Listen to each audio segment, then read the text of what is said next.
Great honor to introduce our final speaker, and then I'll come back after that and have a few wrap-ups, and we'll end with another song by Jenny. But we have one more speaker. Bob Brecha is a professor of physics and renewable and clean energy at the University of Dayton, where he also directs the sustainability program at the Hanley Sustainability Institute. And I will note that UD is one of 2 universities, the other being Oberlin in Ohio, that has divested from fossil fuels. Dr. Hanley will speak on reasons for hope, training the next generation of climate champions. Thank you, Kathy. So it seems like we're in the Halloween season, and there's a lot of scary stories around, and there are plenty of others around the world as well, including the climate crisis.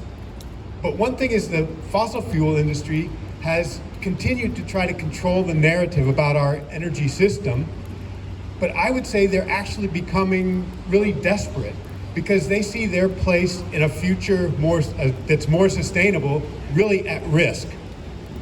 We know the signs of climate change have become more and more clear every year.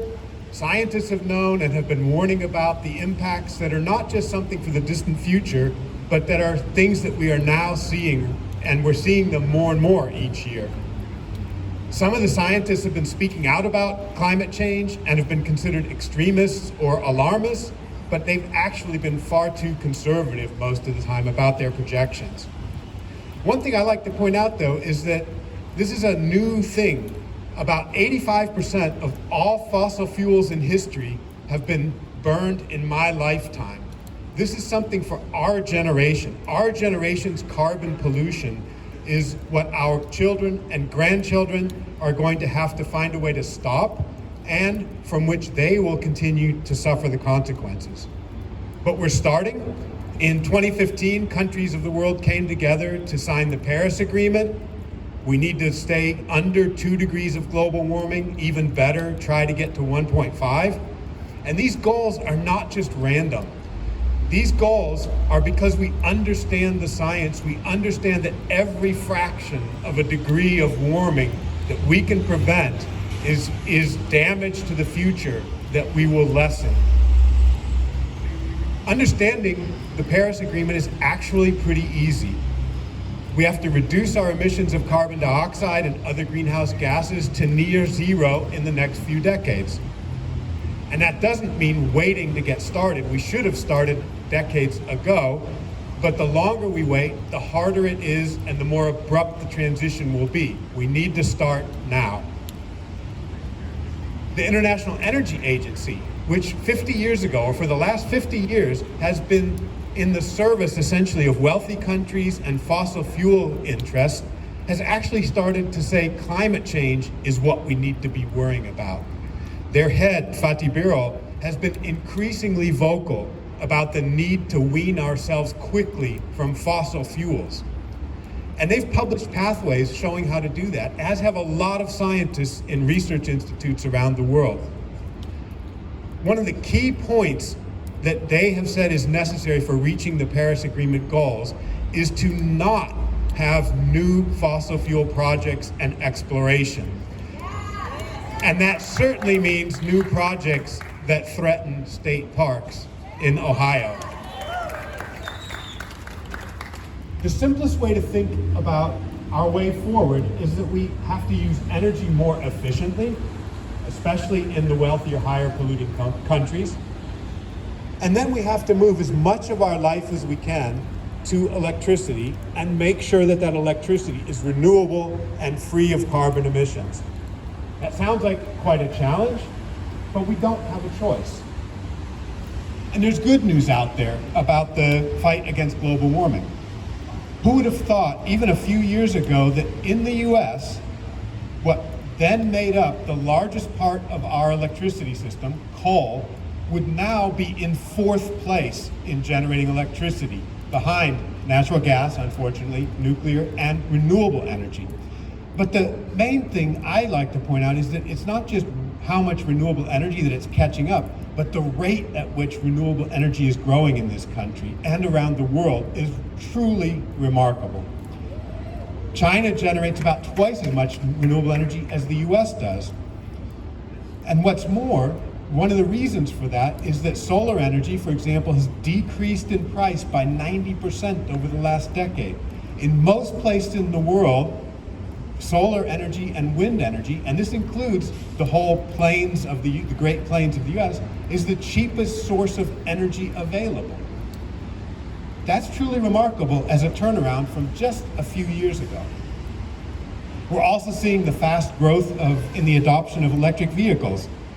Although we live in a state that does everything it can to punish EV owners, charging twice as much for license plates as for gasoline vehicles, globally, about 20% of new vehicles now, this year, will be electric vehicles. In the US, we're at 8%. The EU's at 20%. China, 30% of their new cars are electric vehicles. Norway, 90% of their new cars are electric vehicles. This is a tipping point. This is a good tipping point. We're getting closer and closer to where electric vehicles are going to be the transportation source of the future. By 2030, don't be surprised to see 70% of vehicles in the US being electric vehicles, new vehicles being sold. And that's from less than 1% when the Paris Agreement was signed. We also know that electric vehicles are cheaper to operate, they're cheaper to run, and pretty soon they're going to be as cheap to own or to buy as an old-fashioned gasoline vehicle. So these two technologies, electric vehicles and solar photovoltaics, are actually growing fast enough to take us towards the pathway for the Paris Agreement 1.5 degree goal. Those two technologies are moving us along in that direction. And if we stop to think about what this means, think about the fact that electric vehicles are growing so fast. What that means is there are going to be fewer gasoline vehicles, which means there's going to be less demand for gasoline and therefore oil in the future. In fact, this same IEA head wrote an article for the Financial Times, not exactly a radical outlet. Their projections show that global demand for coal, oil, and natural gas are going to reach a maximum in the next few years and start declining after that. Another major change from a few years ago. I've been talking a lot about technology, and I don't want to give an idea that all of our challenges will be solved just by technology. In the work I've been doing, both at my university and elsewhere, the emphasis is on a holistic approach to mitigating climate change. It's also about supporting participative, sustainable development. We can hope that technologies such as solar photovoltaics can also be used to enable local decision making, to help people in communities decide how they want to generate their electricity, how much they need, who's going to have the control over the electricity and their energy system in general. We also need to think about industrial policies and social policies that help cushion the unavoidable displacements that occur when we make these huge changes to our energy system. All of this is very optimistic that we can do it, but we don't really have a choice, and the alternative is that the changes, they're happening now already, but the alternative would be that they occur in a chaotic way that really leaves even more people behind. Right now we have a very distorted accumulation of wealth in our society and globally, but also an unbalanced responsibility for environmental damage. Half of all the CO2 emissions are due to the wealthiest 10% of people. The richest 1% of the global population is responsible for about a quarter of all CO2 emissions. And of course, as we're currently seeing in Ohio and elsewhere, large corporations are both continuing their efforts to push the planet into a climate emergency, and then, at best, they're trying to make us feel guilty for our carbon footprints. They want to try to convince us that moving away from fossil fuels will be too expensive. But they're losing that argument now. And even the way I described, solar is cheaper, electric vehicles are going to be cheaper. That's why I said at the beginning, I think that what we're seeing partially is a desperate, last-gasp attempt by the fossil fuel concerns to influence politicians grab whatever they can because they see their position endangered for the future. I always recall that my grandparents and parents paid relatively high taxes to finance much of our current infrastructure.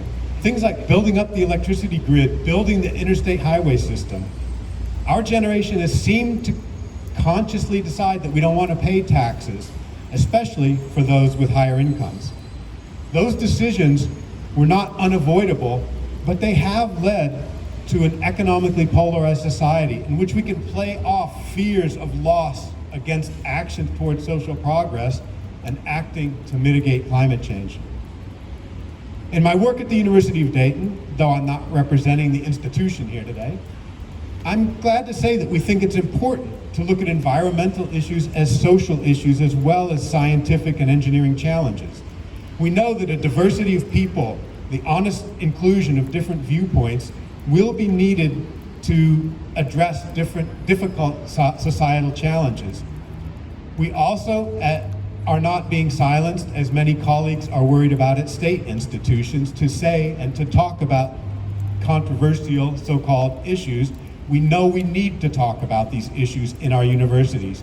We work to teach our students to think critically about these complex sustainability issues. UD is a Catholic university. Although I myself am not Catholic, I actually think a lot of us can take to heart quotes from the last two popes in their writings on environment and social justice. The way humanity treats the environment influences the way it treats itself, and vice versa, from the previous Pope Benedict. And from Pope Francis, a true ecological approach always becomes a social approach, so as to hear both the cry of the earth and the cry of the poor. We must address the challenge of climate change together with countering threats to societal polarization and to the very fundamental principles of our democratic institutions. This will be the only way forward to a more just and sustainable society. Thank you.